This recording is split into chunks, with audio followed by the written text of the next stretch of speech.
If you're having a rough day, remember what Philip K. Dick once said.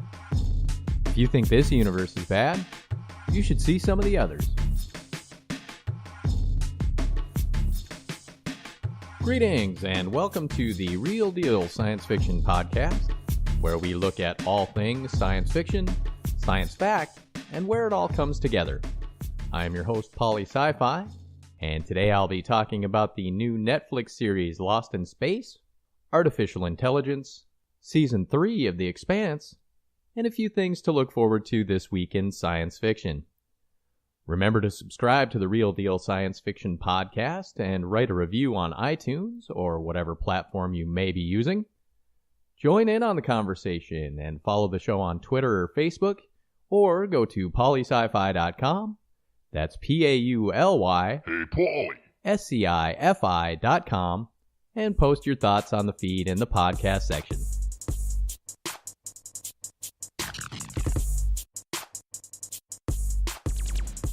When I was a kid, I recall watching Lost in Space repeats in syndication, and it was good. It was never a show I would go out of my way for. If it was on, I'd watch it, but for the most part, it was too wholesome for my taste. Not that I don't like shows that are uplifting, but without a real sense of danger, there really is nothing which pulls me into the story. Even Dr. Smith was a vanilla villain who never really struck me as all that menacing, more like a creepy uncle. The robot was the best part of the show, but even Robbie was not enough to make it must-see TV for me. The remake, which starred William Hurt and Mimi Rogers, among other notable actors, was not a bad movie. Gary Oldman, as a more vile Dr. Smith, allowed me to escape into the film more than the series had.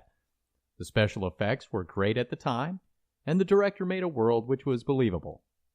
But this episode of the Real Deal Science Fiction Podcast is not about 2008. This episode is about 2018 and the new Netflix series, Lost in Space.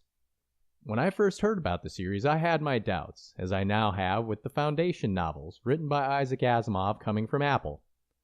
Then I saw the previews and my concern turned into hopeful optimism. Now that I've seen the series, that optimism has given way to a high regard for this series. The first season is not a masterpiece of cinema, but it is an enjoyable trip and is unquestionably bingeable. There is action, suspense, laughs, and a bit of romance. The cast is a group of very good actors who made me believe they were the Robinsons. The cast is not nearly as well known as the 2008 version, but in this case, it works in their favor. We get to see some talented folks doing what they love to do. One name you may recognize, though, is Parker Posey, who has appeared in Dazed and Confused, Blade Trinity, Superman Returns, among others. She plays Dr. Smith, and it was a role she was born for. If you like danger, then you will love Posey in this role. She is not just a villain, but is complex and devious. But does devious translate to evil? The story is engaging, and there is a sense of danger in this release. I found myself wondering more than once what was going to happen next, and that is what makes for a good suspenseful drama. There are some series where I find myself flagging a bit in the middle, but with Lost in Space, I was engaged from the beginning to the end. This series will probably not win any awards. If it does, I'll be shocked. It has won my respect, though, whatever that's worth, and the cast deserves props for some great work. If you're wondering if you should spend your allotted television viewing time to watch Lost in Space, I say go for it. It won't let you down.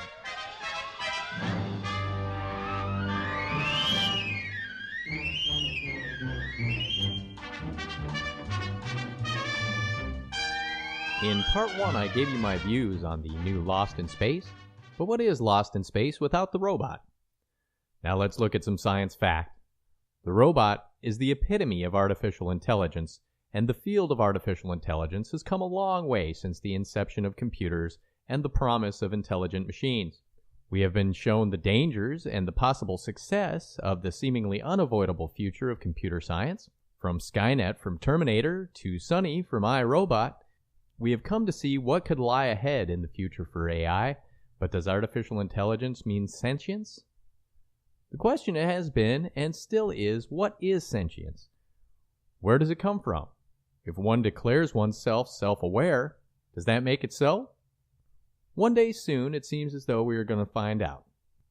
The new leaps we have made in the field have given rise to AI which can identify faces and create faces to try to fool another AI.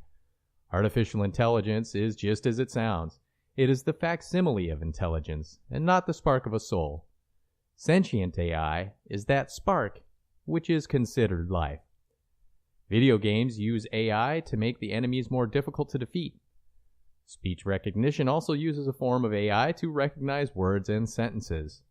We're using AI all the time now, and it is changing the way computers and humanity interact.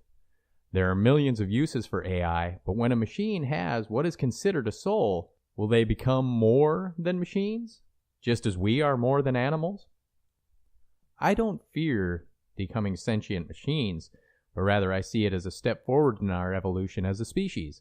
The ability to create life through DNA manipulation is one thing, but to be able to give that life a soul is what will make us more than what we are today.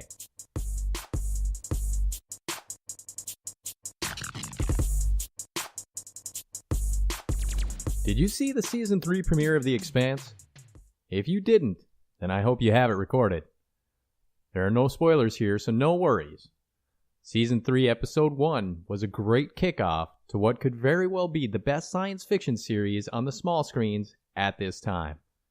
The story is gritty and real. The characters are well played by the actors in the roles. There is so much going on in this show that it is sometimes hard to keep up. That's why I record it and watch it a couple of times. If you have not seen the first 2 seasons, then you're going to need to catch up before you jump into this season.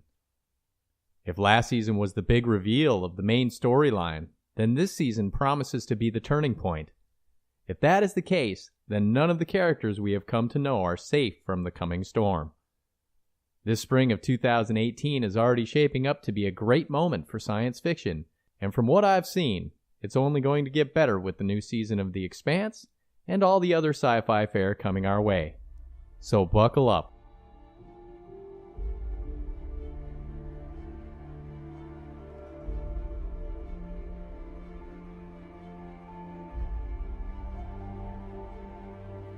April is going to be a huge month for science fiction in 2018, and I want to cover a few things that I'm excited for this week. First off, there's Mercury 13, which premieres on April 20th on Netflix and falls more into the science fact category, but I'm excited to see it. This documentary follows the journey of some of the first astronauts as they prepared for their mission. There are plenty of things that I don't know, and the Mercury missions are on that list, so getting to find out is going to be pretty good. Westworld Season 2 premieres on Sunday, April 22nd on HBO. Who's not excited for the new season of this amazing show? We were left with a few answers and a pile of questions in Season 1. I won't go into them here, but next week I'll be reviewing the first episode of the season, spoiler-free. I've been waiting for this one since the final episode last season, and I am excited to find out what happens. Into the Badlands Season 3 also starts on Sunday the 22nd on AMC. This series was not even on my radar in its first season, and I only saw it because it was on after The Walking Dead, but I promptly fell in love with it. This show is dark and violent with quick wit and great characters, and this could be a breakout season for the show. Expect great things from it. Keep your eyes and ears open for more science fiction fare coming your way, and I'll keep you posted with what I find out.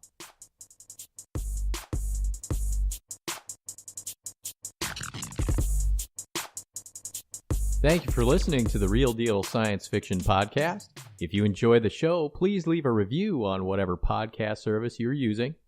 If you want to get in on the conversation, go to polysci-fi.com.